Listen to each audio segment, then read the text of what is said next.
아브라함을 부르시는 하나님이란 제목으로 창세기 14번째 강해 설교 오늘 함께 살펴보도록 하겠습니다. 우리가 1월 첫 주 창세기 11장을 설교하고 2주 동안 주기도문 강의를 하고 다시 오랜만에 창세기 12장으로 돌아왔습니다. 오랜만에 이 창세기를 살펴보니 앞의 내용을 다 잊어버리셨죠? 그래서 11장 내용을 다시 간단히 한번 살펴보면 온 땅의 언어가 하나요, 말이 하나였습니다. 하나의 말과 언어로 함께 생육하고 번성하여 땅에 충만하고 하나님의 뜻에 순종하여 하나님이 원하시는 삶을 살아갔어야 했는데 그들이 행한 결과는 신할 평지에 벽돌을 만들어 견고히 굽고 역청으로 지능을 대신하여 성읍과 탑을 건설하여 그 탑 꼭대기를 하늘에 닿게 하여 우리의 이름을 내고 온 지면에 흩어짐을 면하자라고 하는 또다시 하나님을 대적하는 행위를 저지르는 것을 볼 수가 있었습니다. 에덴에서 스스로 하나님처럼 되려고 해서 쫓겨났던 죄인들이 다시금 하나님의 자리를 찬탈하여 자신의 이름을 내려고 하는 이 시도를 하는 것을 볼 수 있었다는 것이죠. 자기 스스로 하나님처럼 되려는 인간의 죄악된 행위가 계속해서 없어지지 않고 시도되는 것을 볼 수 있었다는 거예요. 그러자 여호와께서 사람들이 건설하는 그 성읍과 탑을 보려고 내려오셨다라고 성경은 이야기한다라는 거예요. 인간은 자신이 할 수 있는 최고와 최선의 노력, 시도를 하지만 바빌루, 아카도어로 바빌루라고 하는 신의 문이라 불리는 탑을 높이 쌓아서 신과 함께 교제하고 신께 도달하려 했지만 하나님께서 그 성읍과 탑을 보려고 내려오셔야만 겨우 볼 수 있는 하찮은 시도였을 뿐만 아니라 성경은 바벨, 하나님께서 흩어버리다 혼란스럽게 만드셨다라고 이야기한다라는 거예요. 부패한 사람들은 하나님께서 하나의 족속, 언어도 하나였기 때문에 이러한 일을 할 수가 있었다라는 것이죠. 따라서 하나님은 이들의 언어를 서로 다르게 하셔서 서로 알아듣지 못하게 하셨습니다. Come on! 막 하면은 니 시팔로마 막 이러면서 짜오찌엔 막 이러면서 막 곤니찌와 이러면서 막 언어를 다 다르게 하시니까 알아들을 수가 없어서 그들이 서로 말 통하는 사람끼리만 흩어지고 그래서 그들이 그 도시를 건설하기를 그쳤다라고 이야기하는 것이죠. 인간이 아무리 계획을 세우고 노력할지라도 하나님께서 언어를 혼잡하게 하시고 온 지면에 흩으셨다라고 하는 이 단어를 2번이나 반복 설명함을 통해서 전능하신 하나님 앞에서 인간은 하나의 피조물에 지나지 않음을 다시 한번 확인할 수 있다라는 거예요. 계속해서 죄를 짓고 멸망의 구렁텅이를 향해 가는 인간들을 그럼에도 불구하고 하나님께서는 그들을 향한 구원 계획을 포기하지 않으시고 오직 하나님 안에서 새로운 존재로 거듭나게 하시기 위하여 다시금 셈의 족보에 집중하는 것을 볼 수 있다라는 거예요. 셈의 족보 중에서 결코 주목받지 못할 사람인 아브라함에 대해서 성경은 자세히 기록하고 있다라는 거예요. 아브라함은요, 임신하지 못함으로 자식이 없었다라는 것이죠. 그리고 그가 하나님을 부르거나 찾거나 혹은 도덕적으로 우월했다라고 하는 것을 성경 어디를 찾아봐도 찾아볼 수가 없다라는 거예요. 그는 불신자였습니다. 아버지 데라가 우상을 제조하는 우상 숭배자였기 때문에 그 또한 우상 숭배했을 가능성이 농후했다라는 것이죠. 그러한 상황 가운데 있는 아브라함에게 찾아오셔서 그를 통해서 하나님 나라를 새롭게 시작하시려고 하는 하나님의 은혜가 오늘 본문 12장을 통해서 살펴볼 수 있는데 오늘 우리 함께 살펴보면 좋겠습니다.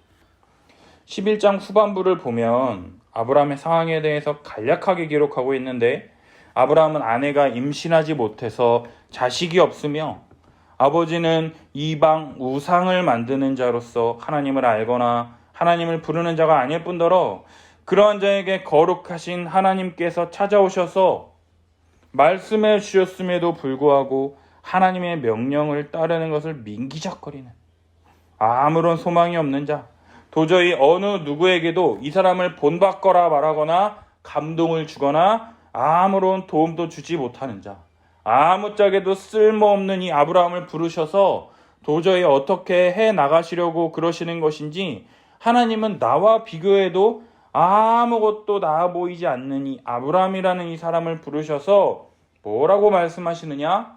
하나님 나라에 대한 약속을 주시는 것을 볼 수가 있다라는 것이에요. 하나님께서 아브라함에게 뭐라 말씀하시느냐? 우리 1절에서 3절까지 함께 읽어보도록 하겠습니다.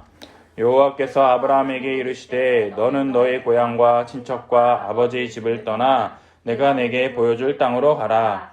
내가 너로 큰 민족을 이루고 내게 복을 주어 내 이름을 창대하게 하리니 너는 복이 될지라. 너를 축복하는 자에게는 내가 복을 내리고 너를 저주하는 자에게는 내가 저주하리니 땅의 모든 족속이 너로 말미암아 복을 얻을 것이라 하신지라. 아멘.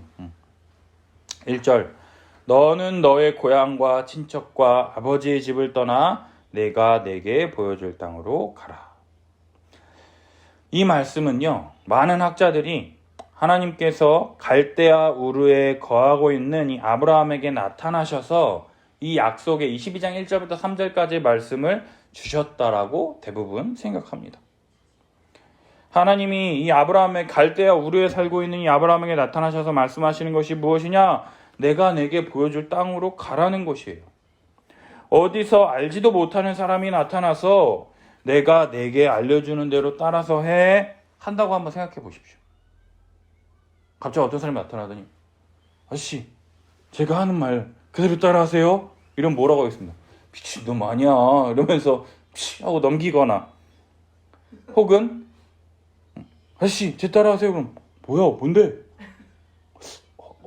그래도 막 나한테 막 이렇게 좋은 말 해주고서 막 이렇게 칭찬하니까. 제가 고등학교 3학년 때 대학 입학 원서를 사라고 이렇게 노원역에 이렇게 서점에 갔는데, 그걸 사가지고 이제 지하철역을 가고 있는데 어떤 아주머니가 저기요 뒤에서 환한 이렇게 광채가 난다고, 눈이 말똥말똥한 게 되게 이 기가 있어 보인다고, 남달라 보인다고, 근데 저랑 잠깐 어디 좀 같이 가자고 막 얘기하는데, 그때 제가 제가 지금 뭐 원서 접수하러 가서 죄송해요 라고 해서 빨리 뿌리쳤지만, 그런 말 듣고 나에 대해서 칭찬해주고 좋은 말 하니까 뭐 그래 한번 이렇게 실제로 따라가는 사람도 있다라는 것이죠. 그러나 오늘 본문의 주인공인 아브라함은요, 사람이 아니잖아. 그리고 아브라함은 누구였어요? 이방 신을 제조하는 아버지를 따라서 신에 대한 존재는 각 신의식이 있는 사람이었잖아요. 근데 그 사람이 자기가 만드는 그 우상을 드라빔이라고 하는 그 이방 신이 아닌 여호와라고 하는 신이 자신에게 찾아와서 이러한 말씀을 주시면서 약속을 주시니 내가 믿던 신하고는 약간 다른데? 이런 생각을 가질 수가 있겠죠. 그래서 호기롭게 하나님의 말씀을 듣고 아버지를 설득해서 갈대아 우르를 떠나 하란까지 갔지만, 고향과 친척과 아버지의 집을 떠나라고 하신 이 세 가지 이야기 중에서 한 가지, 고향을 떠난 것을 제외한 아버지의 집과 친척을 떠나지도 못했고, 아버지의 집을 떠난 게 아니라 아버지가 떠나신 뒤에야 하나님이 말씀하신 그 땅으로 옮겨가는 것을 볼 수가 있다라는 것이죠. 도대체 하나님이 누구신지도 모르고 어떤 분이신도 모르는 그러한 분을 무작정 믿고 따라갈 수가 있을까요? 그러니 긴가민가 하면서 간 보는 것이 어쩌면 사람의 본능일 수도 있다라는 것이죠. 그러니 근데 간을 본다 하더라도 아브라함에게 어떠한 이득이 있어야 이 하나님을 따를지 순종할지 고민하지 않을까요? 아브라함이 얻을 수 있는 유익이 무엇인지 2절을 통해서 우리가 알 수 있는데요. 2절을 보면요, 내가 너로 큰 민족을 이루고 내게 복을 주어 내 이름을 창대하게 하리니 너는 복이 될지라. 여러분, 지금 아브라함은 아내가 임신하지 못함으로 자식 한 명도 없는 75세 늙은 할아버지라는 거예요. 그러한 할아버지에게 큰 민족을 이루고, 큰 민족은커녕 아들 하나라도 낳으면 좋으련만. 근데 아내가 임신하지 못하는 불임, 따라서 아들을 낳을 수 없는 상황인 이 사람에게 내가 너로 큰 민족을 이루겠다라고 이야기한다면 여러분은 뭐라고 말씀하시겠습니까? 지금 나랑 장난하냐? 지금 뭐 하는 짓이야? 하면서 화내지 않겠습니까? 이 할아버지 나이 먹었다고 놀리냐? 이러면서. 그런데 여기서 그치지 않고 내게 복을 주어 내 이름을 창대하게 하리니 너는 복이 될지라. 내 이름을 창대하게 한다. 예나 지금이나 이름을 널리 알리는 것은 복 중에 복이라는 것을 알 수가 있어요.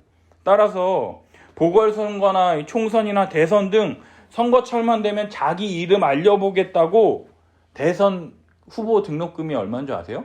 3억이에요. 3억. 3억을 내야 대선 후보로 등록을 할 수가 있어요. 왜 그러냐? 아무나 개나 소나 다 등록 못하도록. 그리고 뭐 총선이나 이런 거 그리고 뭐 보궐선거에 예비 후보 예비 후보 본선 등록이 아니라 예비 후보 등록만 3천만 원이래. 그리고 본선거는 뭐 1억인가 6천만 원인가 내야 된다고 하더라고요. 자기 이름 알리려고 허경영이라던가 막 이런 사람들은 3억씩 내는 거예요. 왜요? 뭐 전국 어디에 자기 이름 포스터 벽보 다 붙어있고 기호 몇 번 자기 이름 알릴 수 있는 기회니까 돈 있는 사람들한테는 그 3억이 뭐 돈이 아니니까 자기 이름 알려보겠다고 그렇게 하는 사람이 얼마나 많습니까? 그런데 당시의 농경사회에서 이름을 널리 알릴 수 있는 것은 자식을 많이 낳아서 노동력을 확보해서 많은 수확을 통해서 경제력과 부를 축적하는 것이 바로 많은 이름을 날렸다는 거예요. 지금이랑 똑같아요. 돈 많은 사람이 이름을 가장 많이 날린다라는 거예요. 대한민국에서 삼성 이재용 하면 모르는 사람이 없을 정도로 웃긴 거는요. 아프리카에서도 이재용을 안 돼요. 빌 게이츠를 알고. 강력한 힘과 능력과 경제력을 갖는 것이 이름을 널리는 가장 좋은 방법인 것처럼 고대 사회에서는요. 자손을 많이 낳아서 자신의 종족을 많이 퍼뜨려서 그 수확으로 부와 경제력과 부를 쌓는 것이 이름을 널리 알리는 방법이었다라는 거예요. 그러나 아브라함은 지금 이름을 알리기는커녕 반대로 이름을 알렸을 거예요. 반대로 이름 알렸을 거예요. 아들 하나 못 낳는 최고로 불쌍한 인간이라고. 그런데 놀리는 것도 아니고 많은 사람들에게 조롱당하고 앞에서는 그렇지 않을지라도 속으로는 나이 먹도록 애 하나도 없고 저 불쌍한 인간 이렇게 생각하는 이 아브라함에게 하나님은 복이 될 것이다 라고 지금 이야기하고 계시다라는 거죠. 복이 될 것이다. 너로부터 복이 시작될 것이다 라고 지금 말씀하고 있다는 거예요. 자기 수중에 아무것도 없는 허접한 이 늙은 할아버지로부터 복이 시작될 것이다 라고 하는 어마어마한 이야기를 하고 계시다라는 것이죠. 그런데 여기서 끝나는 것이 아니라 3절 너를 축복하는 자에게는 내가 복을 내리고 너를 저주하는 자에게는 내가 저주하리니 땅의 모든 족속이 너로 말미암아 복을 얻을 것이라 하신지라. 너를 축복하는 자에게 복을 내리고 너를 저주하는 자에게 내가 저주하리니 이것은 굉장히 좋은 것처럼 보여요. 마치 내가 뭐가 된 것처럼 생각할 수도 있고 그런데 땅의 모든 족속이 너로 말미암아 복을 얻을 것이라. 아들 하나 없다니까요. 아들 한 명이 없어서 지금 지질이 궁상맞은 자처럼 살고 있는 사람에게 자꾸 복이 될지라 너로 말미암아 복을 얻을 것이라. 도대체 뭐가 복이냐라는 것이에요. 뭐가 복이냐라는 것이죠. 대부분의 많은 사람들이 가장 좋아하는 성경 구절을 뽑으라고 한다면 창세기 12장 1절에서 3절이 10손가락 안에 뽑힐 만큼 많이 선택하는 구절들 중에 하나입니다. 이 본문의 표현만 본다면 굉장히 복받을 것 같고 내가 뭔가 된 것 같고 기쁠 수 있겠으나 정작 이 약속을 받은 이 아브라함의 상황은요 전혀 기뻐할 수가 없는, 지금 나랑 장난하자는 건가? 나랑 한판 뜰래? 한판 붙을래? 놀리는 것도 아니고 뭐냐 하는 이런 상황이라는 거죠. 그런데 4절 이에 아브라함이 여호와의 말씀을 따라갔고 롯도 그와 함께 갔으며 아브라함이 하란을 떠날 때에 75세였다라고 성경은 기록한다라는 거예요. 아브라함은 불확실성과 자신의 연약함에도 불구하고 여호와 하나님의 말씀을 따라 가나안 땅으로 옮기는 것을 볼 수가 있다라는 거예요. 자신에게 약속하신 하나님과 하나님 나라에 대한 약속을 믿고 순종하며 나아가고 있다라는 것이죠. 물론 아브라함이 하나님의 약속을 100% 신뢰하지는 못했습니다.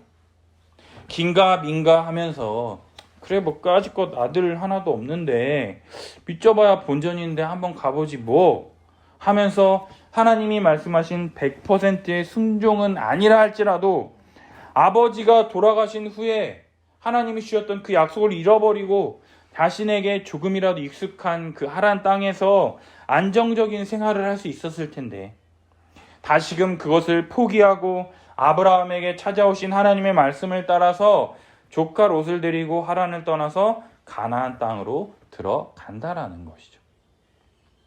사랑하는 여러분, 하나님이 아브라함에게 주시려는 복, 그리고 그 복을 얻기 위해서 말씀을 따라 자신이 살던 터전을 버리고 새로운 곳으로 떠나는 이 믿음의 여정을 시작한다라는 거예요. 도대체 아브라함이 하나님께 얻기 위한 복이 뭐냐라는 것이죠. 하나님께서 아브라함에게 주시려는 복은 바로 무엇이냐? 바로 하나님 나라라는 거예요. 하나님의 나라. 하나님의 나라라고 하면 이렇게 생소하게 생각하시는 분들이 계실 겁니다. 우리의 신앙의 선배들은 이 하나님 나라에 대해서 뭐라고 이야기했느냐? 천국이라 표현했다는 거예요. 그러면 우리가 조금 익숙하죠. 천국. 하나님의 나라는 하나님이 사람에게 주시는 최고의 선물이라는 거예요. 하나님은 아름답고 복된 세상을 창조하시고 그 안에 하나님의 형상대로 창조된 이 사람을 두셔서 하나님이 주시는 복과 안식을 누리며 살기를 원하셨다라는 것이죠. 이것이 처음 만물을 창조하실 때 하나님이 의도하신 하나님의 나라라고. 창세기 3장, 1장 제가 계속 창세기 1장부터 쭉 설명했던 이 하나님의 나라라는 것이. 하나님의 나라를 구성하는 세 가지 요소가 있는데 우리가 중학교 사회 시간에 배웠던 나라의 3요소 기억납니까? 국민, 영토, 주권. 따라서 하나님 나라의 국민은 하나님의 형상대로 창조된 인간이에요. 좁은 의미로는 하나님의 뜻에 순종하는 하나님의 백성을 의미하는 것이죠.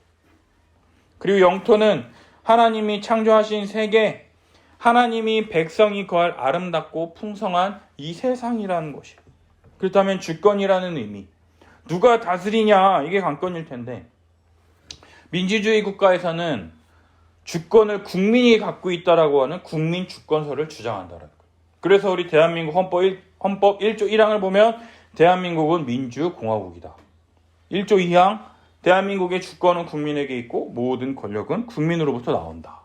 그래서 우리가 대통령이 아닌 다른 사람이 대통령의 일을 했을 때 촛불 들고 나가서 이렇게 막 촛불 집회하고 했던 이유, 그래서 탄핵까지 하고 그랬던 이유가 이거 아닙니까? 허락받지 않은 권력, 그 권력이 그렇게 하는 것은 불법이다라고 하는 것처럼 모든 권력이 국민으로부터 나온다. 이게 민주공화국이라는 거죠.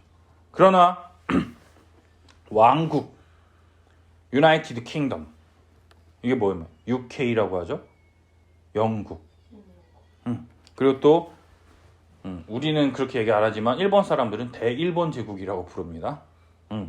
그리고 사우디아라비아, 아랍에미리트 등등 여러 이런 나라들은 아직도 왕국이라고 그런다는 거예요. 근데 영국과 일본은 엘리자베스 여왕, 실제로 일본 그 왕이 있죠. 그러나 정치는 총리가 대신하지만 아직도 사우디나 이런 중동의 이런 왕국들은 왕이 이 주권을 가지고 있다라는 거예요. 그러면 하나님 나라의 주권은 누구에게 있냐라는 것이죠. 하나님 나라의 주권은 왕이신 하나님께 있다라는 거예요. 왕이신 하나님께서 임재하시고 다스리신다라는 것이죠. 따라서 하나님 나라를 영어로 뭐라 그러느냐? Kingdom of God이라고 부른다라는 거예요. 하나님의 왕국이에요. 하나님의 나라. 그래서 왕국 하니까는 그 좋은 거를 어디서 갖다 쓰느냐? 저쪽 계신 분들이 왕국회관이라고 쓴다라는 거예요. 그래서 우리는 하나님의 왕국 하니까 걔네랑 헷갈리니까 우리는 그럼 하나님 나라라고 쓰자라고 해서 하나님의 나라라 부른다라는 거예요. 이 하나님 나라의 주인이신 이 하나님은요, 사랑과 은혜로 자신의 백성들을 위하여 다스림과 통치를 베푸신다라는 것입니다. 그 하나님 나라의 다스림과 통치를 제일 먼저 누린 자가 바로 누구냐? 아담과 하와였다라는 거예요. 이게 국민이었다는 거예요. 그러면은 그들이 하나님 나라의 국민, 그럼 그들이 살고 있는 영토는 어디냐? 바로 에덴 동산이었다라는 거죠. 주권은 누가 갖고 있느냐? 하나님 나라의 왕이신 하나님께서 동일하게 아담과 하와에게 동일하게 풍성한 은혜를 베풀어 주셨다라는 거죠. 하나님께서 먹을 것과 입을 것과 필요한 모든 것들을 공급하시고 다스리심을 통해서 생육하고 번성하여 땅에 충만하라, 땅을 정복하라라고 하는 이 사명도 주셨고, 그들에게 해야 할 것과 하지 말아야 할 것 또한 다 말씀해 주셨다라는 거예요. 그러나 아담과 하와는 불순종으로 인해서 이러한 복과 안식이 다 깨져버렸다라는 것이죠. 따라서 단순히 사과 하나 따먹은 게 뭐 그리 큰 잘못이냐라고 말할 수 없다라는 것입니다. 하나님의 말씀에 순종함으로 하나님 나라에 거할 수 있다라는 것, 하나님의 말씀에 순종하는 것이 가장 중요한 것이라는 것을 알아야만 했다라는 것이죠. 따라서 아담과 하와는 이 에덴 동산에서 쫓겨났습니다. 하나님이 꿈꿨던 이 하나님의 나라는 실패했습니다. 그러나 하나님은 계속해서 포기하지 않으시고 새롭게 다시금 시작하시는 것을 우리는 11장까지 계속해서 살펴보았습니다. 노아 홍수 심판을 통해서 다 없애버리시고 다시금 새롭게 시작하시기도 하셨고, 그리고 다시는 물로 심판하지 않겠다 약속하셨음에도 불구하고 여전히 인간은 자기중심적이고 하나님을 대적하고 하나님의 다스림에 순종하지도 않고 자기가 하나님처럼 되어 자기 뜻과 마음대로 살고 싶어하는 죄를 여전히 지니고 있다는 것이죠. 이건 우리도 마찬가지예요. 우리 또한 마찬가지잖아요. 그러한 상황 속에서 오늘 본문의 주인공인 아브라함에게 찾아오셔서 아브라함을 부르신다라는 것입니다. 아브라함은요, 아담과 하와, 노아의 후손들, 바벨탑을 쌓는 이 사람들과 전혀 다를 바가 없는, 하나님의 말씀에 순종하지도 않고 하나님의 약속에도 민기적대는, 전혀 하나님 나라에 들어가기 적합하지 않은 자였다는 것. 그러나 하나님은 그런 사실을 다 알고서도 아브라함을 부르셨습니다. 인간의 악함과 연약함은 아담 그 이후에 모든 사람들을 통해서 다 드러났어요. 인간은요, 썩은 음식물이에요. 고쳐서 먹을 수가 없어요. 고쳐 쓸 수가 없는 자들이에요. 그럼에도 불구하고 하나님은 아담을 부르셨다라는 거죠. 인간에게 자발적인 순종과 의지적 노력을 통해서 하나님의 다스림과 통치가 이루어지지 않는다라는 것을 하나님은 그 누구보다도 잘 알고 계세요. 그럼에도 부르시는 이유가 무엇이냐? 오직 하나님께서 그 하나님의 나라를 이루어 가시겠다라고 하는 의지의 표현이다라는 것. 이 썩은 음식물 가지고 내가 썩지 아니할 그 영광으로 만들어 이끌겠다라고 하는 하나님의 의지의 표명, 약속이라는 것이죠. 따라서 하나님께서 아브라함에게 요구하시는 것은 단 하나, 믿음이라는 거예요. 지금 현실적으로 아무것도 성취된 것이 없지만 하나님께서 약속하신 대로 반드시 이루실 것이라니 믿음을 통해서 하나님의 말씀에만 순종하며 하나님께서 약속하신 것을 그대로 이루신다라는 그 믿음의 삶을 살아가는 것을 통해서 하나님께서 아브라함을 통치하시며 다스리시는 그러한 삶이 하나님 나라 백성의 삶이라는 것을 이 아브라함을 통해서 우리가 알 수 있다라는 것이죠. 사실요, 아브라함은 하나님의 약속을 믿는 것 외에 할 수 있는 것이 아무것도 없습니다. 아담의 실패를 동일하게 지닌 존재, 나밖에 모르고 자기중심성, 죄성, 이거를 지니고 있는 존재이기 때문에 죄로 인해서 부패하며 하나님의 거룩을 완전히 잃어버린 존재이기 때문에 아무것도 할 수 없는 자. 아내의 불임을 통해서 내 자신의 힘과 노력으로는 아들 한 명 낳을 수 없는 무능력한 자, 연약한 자라고 하는 이 인간의 한계를 더 부각시킬 뿐이라는 것이죠. 따라서 이러한 무능력한 이 아브라함은요, 모든 사람의 무능력함과 무가치를 대변할 수 있는 최고의 조건을 가진 자라는 거예요. 75세의 아내 사레와 조카 롯과 하란에서 모은 모든 소유와 얻은 사람들을 이끌고 가나안 땅으로 가려고 떠나서 마침내 가나안 땅에 들어가는 것을 볼 수 있습니다. 6절, 아브라함이 그 땅을 지나 세겜 땅 모래 상수리 나무에 이르니 그때 가나안 사람이 그 땅에 거주하였다고 성경은 기록합니다. 우리가 생각할 때 하나님이 내게 찾아오셔서 내가 내게 지시할 땅으로 가라 말씀하셨다면 드디어 나에게도 태양이 비치는구나 하면서 드디어 고통 끝 행복 시작 이렇게 생각하는 사람들이 많이 있을 텐데, 하나님이 내가 내게 지시할 땅으로 가라 했을 때 황금빛 미래가 펼쳐질 줄 생각했을 텐데 성경은 아브라함이 그 땅에 들어갔을 때 가나안 사람이 그 땅에 거주했다고 기록한다라는 거예요. 뭐야, 아무도 없는 게 아니네, 당했다, 이렇게 생각할 수 있었겠죠. 제가 신대원 준비할 때 죄송합니다. 부모님이 반대하시면서 왜 좋은 장로 되면 되지, 네가 뭐 하려고 목사 되려고 그러냐고 어머님께서 누워 계시다가 그대로 두면 안 되겠다 그러셔서 모든 지원을 다 끊으셨습니다. 잡이며 핸드폰 요금이며 군대 다녀와서 벌었던 돈 다 어머님께 드렸어요. 그동안 고생 많으셨다고. 그래서 그 드렸기 때문에 어머니가 뭐 필요하면 이렇게 용돈으로 이렇게 주셔서 쓰고 있었는데, 신대원 간다 그러니까 어머니가 돈 한 푼도 안 주셨어요. 왜? 그러면은 그만두겠지, 이런 생각을 가지셨던 거죠. 근데 제가 그만두겠습니까? 아니죠. 기도하면서 막 했는데 교회 선배 누나가 저의 그런 형편을 알고, 또 제가 과외 한 번도 안 받아봤는데 그 선배 누나가 너 초등학생 과외 한번 해보지 않을래? 돈은 많이 안 될 텐데 너 공부하면서 가르치기엔 괜찮을 거야, 부담도 없고. 그래서 그 누나가 소개해준 이 초등학생 과외하면서 벌게 된 이 30만 원으로 탭스 학원, 신대원 준비할 때 영어 해야 되니까 탭스 학원, 그리고 교통비, 핸드폰 요금, 그리고 이제 여자친구 데이트 비용 이렇게 하다 보니 그 30만 원이 모자르지도 남지도 않게 딱 맞았다라는 거죠. 그렇게 1년을 버티면서 이제 신대원 입시를 준비해서 합격을 딱 했습니다. 그러니까 저는 이제 이런 생각을 했어요. 내가 이렇게 힘들게 모든 것 다 버리고 주님 따르겠다고 이렇게 고생하면서 이렇게 공부하고 했으니 하나님께서 내가 합격만 하면 좋은 사역지와 입학금, 뭐 등록금을 준비해 주실 거라 이렇게 마음속에 이렇게 꿈과 희망을 품고 있었죠. 내가 이렇게 힘들게 이걸 준비했으니 하나님께서 이 모든 것들을 다 미리 준비하셨을 거야, 이런 막연한 기대감을 갖고 있었다라는 거죠. 근데 웬걸 좋은 사역지는커녕 입학금이 없어서 그 등록 기간 마지막 날까지 입학금이 없어서 입학 취소가 될 지경에 이르렀어요.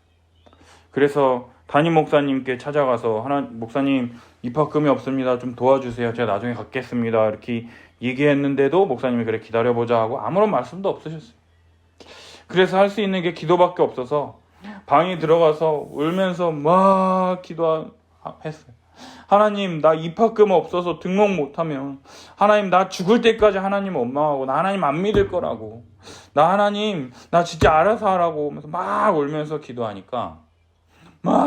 기도했더니 새벽에 동대문 야시장에서 옷 팔다 들어온 동생이 막 기도하고 있으니까 문 딱 열고 들어오더니 하는 말, 죄송합니다, 리얼하게 해서 제가 한번 얘기해 볼게요.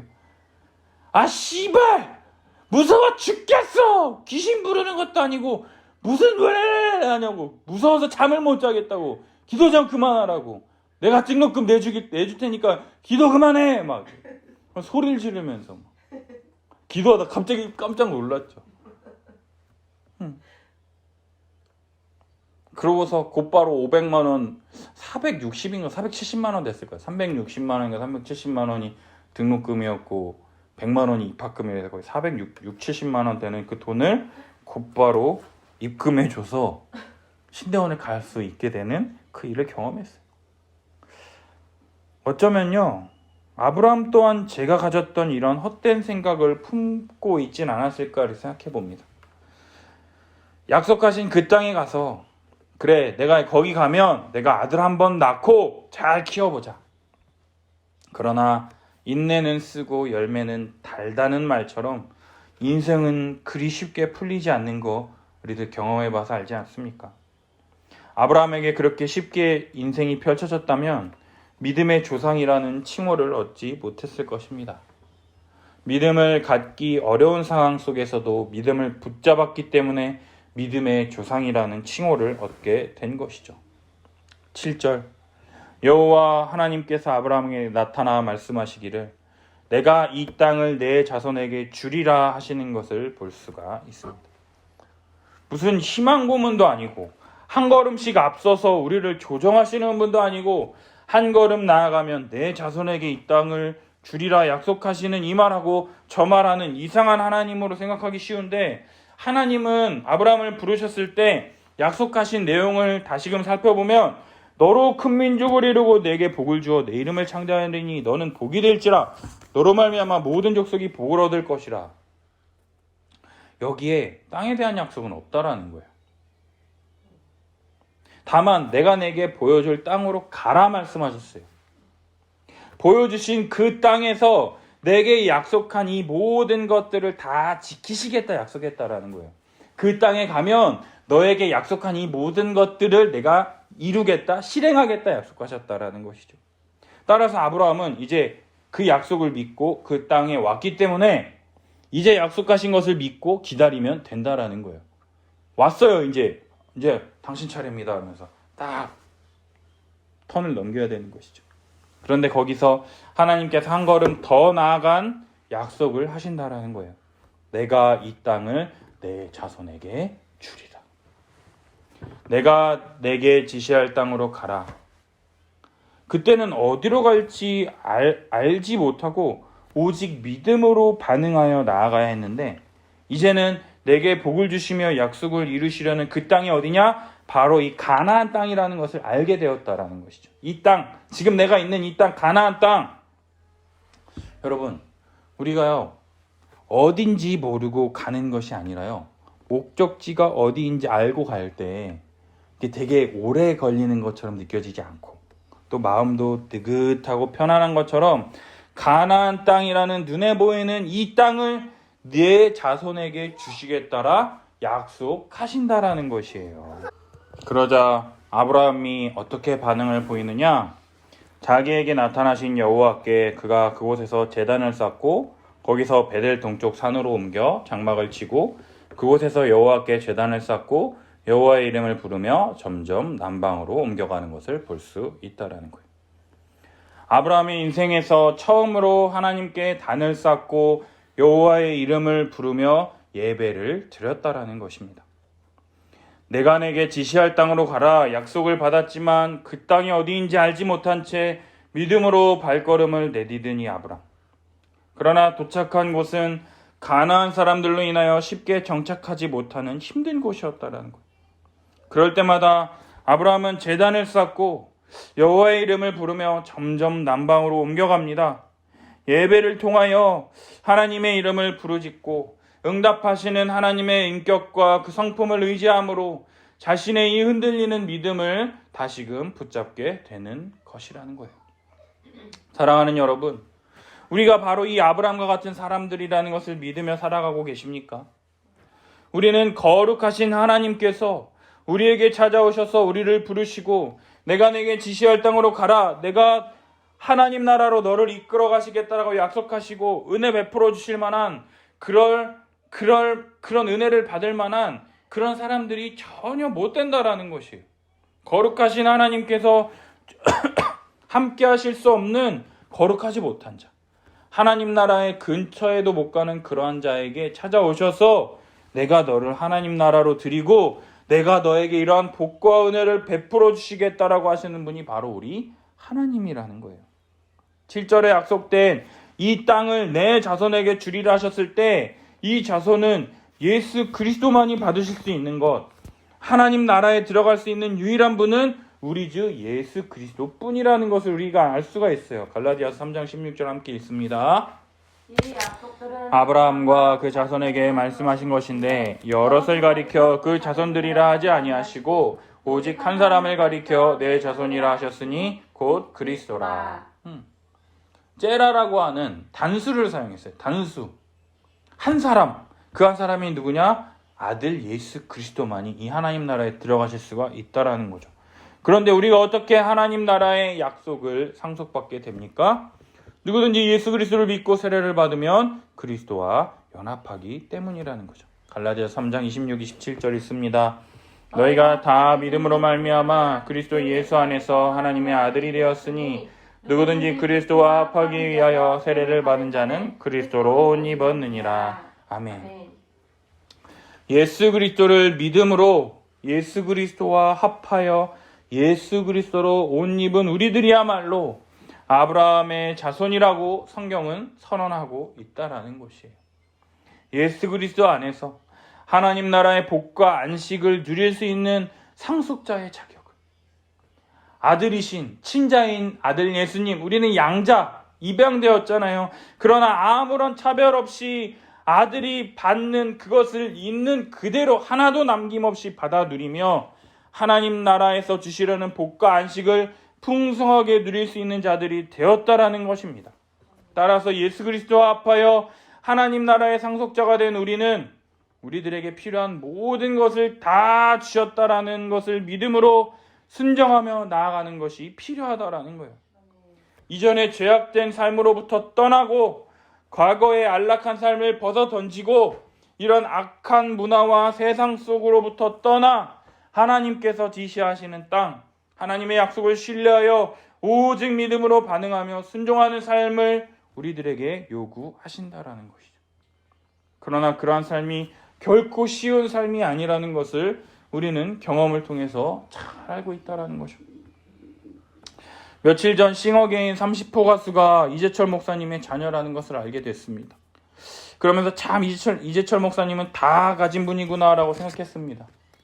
몇몇 듣기로는 이재철 목사님이 부유한 집안에서 태어나셨고 또 사랑도 많이 받으시고 사모님도 굉장히 온화하신 분이라는 것을 들었어요. 그리고 또 그분이 사역도 잘하셔서 한 교회에서 명예롭게 은퇴하시고 많은 사람들에게 여러 가지 본을 보이셨는데 이제 자제분까지 잘 되었으니 이제 정말 다 이루셨구나 이런 생각이 들었어요. 그러면서 나는 아무것도 없는데 하면서 예수 그리스도 안에서 다 받았다라는 것을 잃어버리고 부럽다. 난 아무것도 없지만 그냥 우리 아들들에게나 복음 잘 가르쳤으면 좋겠다 이렇게 생각했는데 선배 목사님께서 이렇게 이야기하시더라고요. 목사님이야 다 가지셨습니다.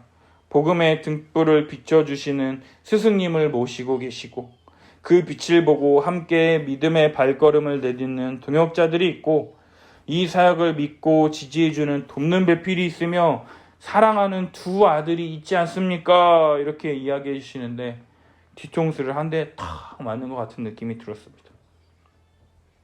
내가 예수 그리스도를 믿음으로 그리스도와 합하여 그리스도에게 속한 모든 것을 내게 다 주셨는데 그것을 내가 믿지 못하고 있구나. 대부분의 사람들이 갖고 있는 똑같은 생각, 똑같은 말, 똑같은 가치관을 나 또한 여전히 가지고 있구나라는 것을 발견하게 되었습니다. 사랑하는 여러분, 하나님은 우리들을 이 세상 속에 보내셨지만 이 세상에 속한 자가 아니라 하나님 나라에 속한 자로 우리를 이 땅 가운데 보내셨습니다. 세상은 자기의 만족과 안녕과 번영을 위해서 살아가지만 우리들은 하나님이 원하시는 삶과 가치관과 하나님의 영광을 위하여 살아가는 이 세상에 속했지만 이 세상에 속하지 않은 나그네의 삶을 살아가는 것이 우리들에게 필요하다라는 거예요. 따라서 이러한 믿음을 지키기 위해서 우리들은 무엇을 해야 하느냐? 바로 하나님께 예배드려야 한다라는 것입니다. 사랑하는 여러분, 예배가 무엇입니까?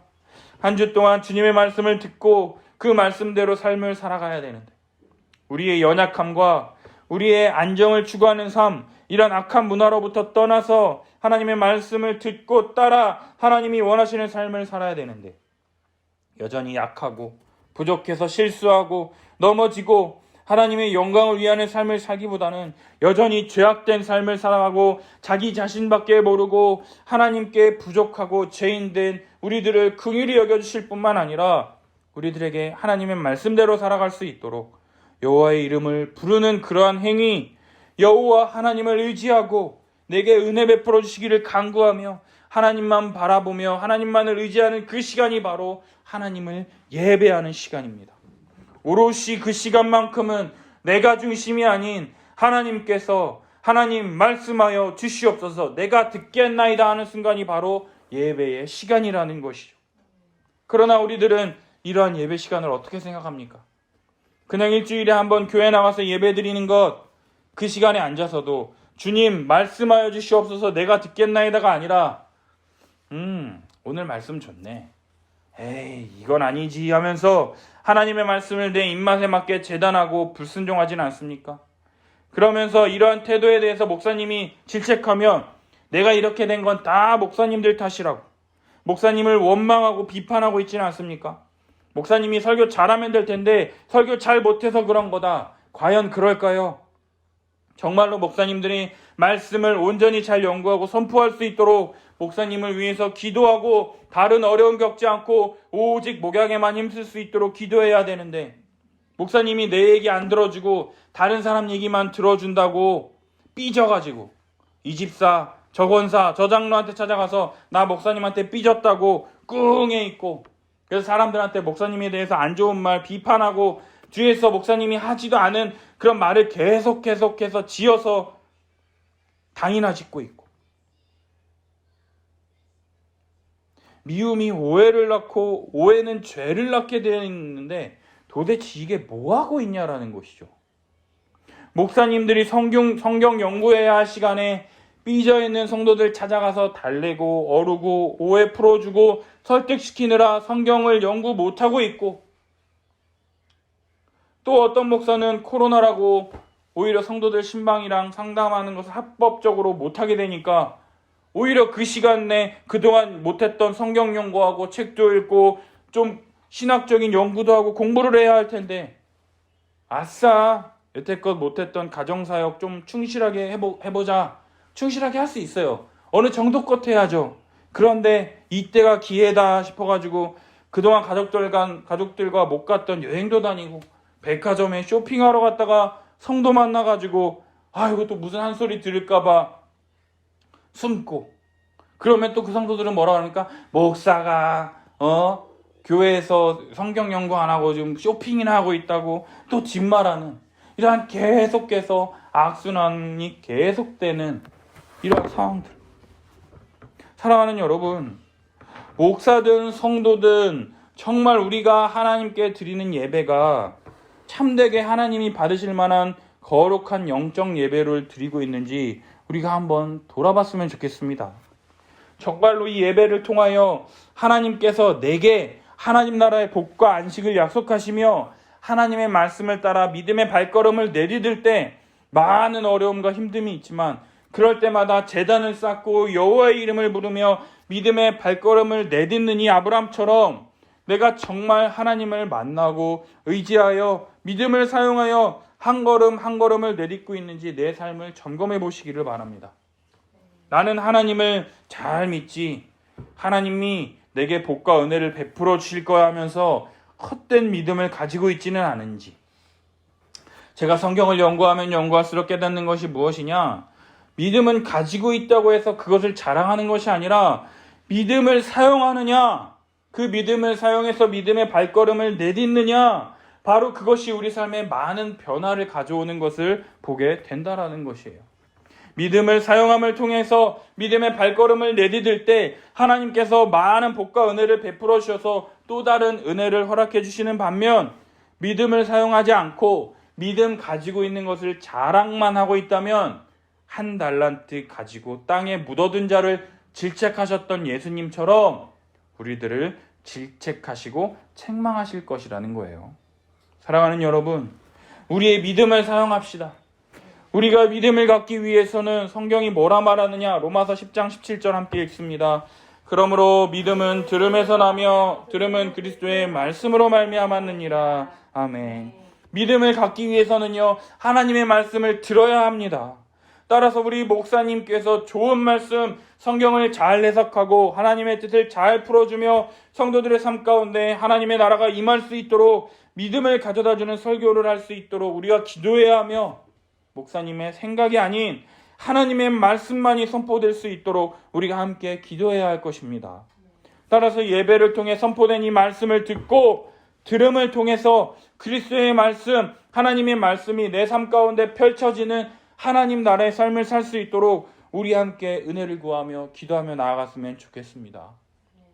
우리가 하나님께 드리는 이 예배를 통해서 우리의 죄인됨을 날마다 인정하고 예수 그리스도를 통하여 우리에게 부어주시는 복과 은혜를 날마다 믿고 그 믿음을 의지함을 통해서 우리에게 말씀하시고 그 말씀을 따라 믿음의 발걸음을 내디딜 때 그러한 삶이 고되고 힘들고 어려운 삶이라 할지라도 여호와 하나님께서 나와 늘 함께 하시며 나와 동행하시며 나의 기도를 들으시는 하나님이 계시는 그곳이 그 어디나 하늘나라 천국 하나님 나라라는 것을 믿음으로 오늘 하루도 여호와 하나님께서 은혜 베풀어 주시고 평안을 허락해 주시기를 믿음으로 간구하며 예배드리는 삶을 살아가는 우리 함께하는 교회 성도들이 되시기를 예수님의 이름으로 축복합니다.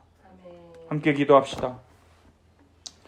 우리 하나님은요, 우리처럼 아무런 자격이 없는 자를 하나님 나라로 부르시고 구원의 의뢰를 베풀어 주십니다.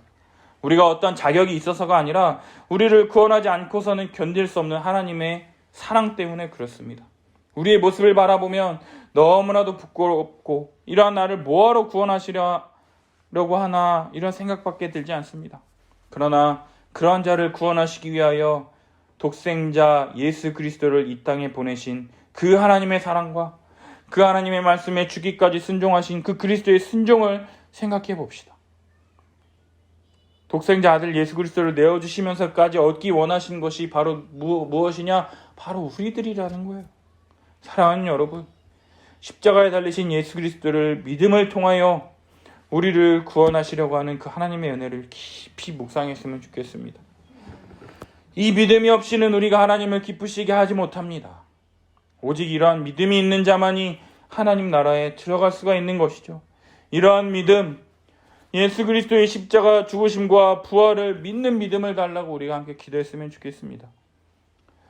그리고 힘들고 어렵더라도 제단을 쌓고 여호와의 이름을 부르며 믿음으로 나아간 아브라함처럼 우리들도 하나님의 이름을 부르며 예배하는 이 시간을 귀하게 여기며 소중하게 생각하게 해달라고 은혜를 구하며 나아갑시다. 그냥 한 시간 자리만 지키면 딴 생각하다 끝났다 축도하면 바로 나가기 바쁜 그러한 예배가 아니라 한 주 동안 우리들에게 베푸신 은혜를 나누며 성도들과 함께 교제하며 한 몸 하나 되게 하신 것을 힘써 지키는 교회로서 누리는 복과 안식을 누리게 해달라고 하나님, 이 함께하는 교회에 많은 성도들을 보내주셔서 함께 주님 주시는 복과 은혜를 누릴 수 있는 우리 교회 해달라고 되게 해달라고 우리 함께 주여 외치며 함께 기도하겠습니다. 주여.